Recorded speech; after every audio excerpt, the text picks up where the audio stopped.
The Space Force on Thursday awarded Boeing a $2.8 billion contract to provide secure, survivable communications for strategic missions through the service's Evolved Strategic Satellite Communications Program.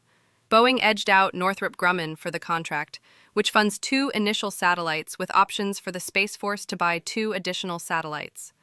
The 2 companies have been building prototype satellites for the effort under 2020 contracts.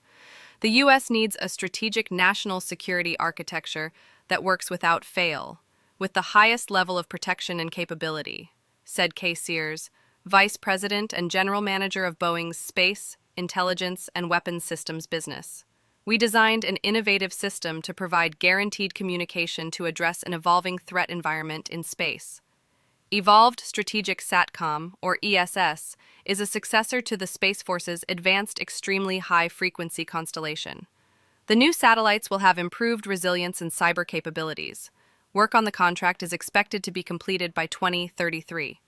In a statement, the service said it expects to procure additional satellites as part of the broader $12 billion ESS program, including an enhanced Arctic capability.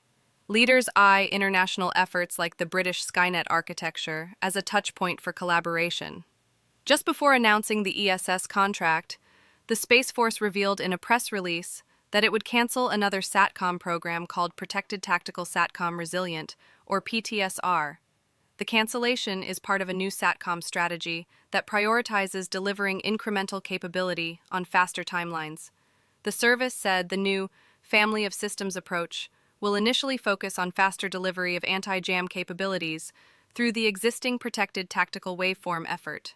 The service didn't flesh out the details of the strategy, but noted that the baseline capabilities for the other programs in the architecture will remain in place. That includes Protected Tactical SATCOM Global, Protected Tactical Enterprise Service, Enterprise Management and Control, and the Air Force Army Anti-Jam Modem. The Space Force expects the new approach will reduce costs and result in lower-risk contracts. Initial Protected Tactical SATCOM prototypes are slated to launch next year.